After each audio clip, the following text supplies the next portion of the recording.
অহাকালি কাজিৰঙাত নগাঁও, গোলাঘাট,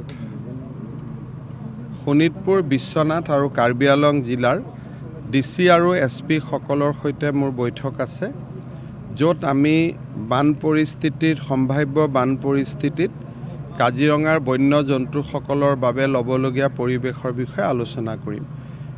ৰাতি মই সেইকাৰণে আহিলোঁ আৰু আহোঁতে এবাৰ মন্দিৰৰ খা খবৰ ল'লোঁ। ইমানেই হ'ব।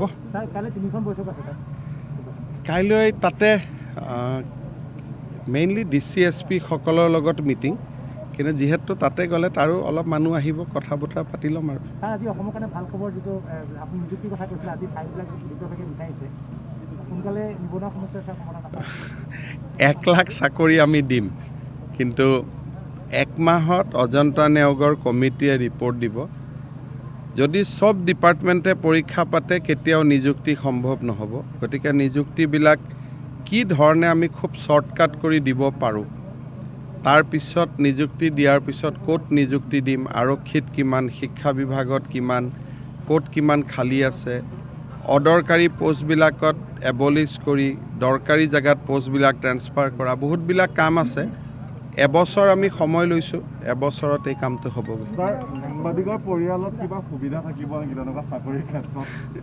চাকৰিটোতো মেৰিটত হ'ব লাগিব, কিন্তু দেখা যাওক। এতিয়া জাষ্ট আৰম্ভণি হৈছে, লাহে লাহে এই কামটো চলক। 1 লাখ মানুহক একেলগে চাকৰি দিয়াটো সহজ নহয়, এটা কঠিন কাম এটা আমি হাতত লৈছোঁ। দেখা যাওক, আৰু চৰকাৰৰ তেনেকুৱা বিত্তীয় পৰিৱেশো লাগিব। মই হিচাপ কৰি চাইছোঁ, 1 লাখ ল'ৰা ছোৱালীক যদি আমি চাকৰি দিওঁ, বছৰি 3,600 কোটি টকা দৰমহাত লাগিব।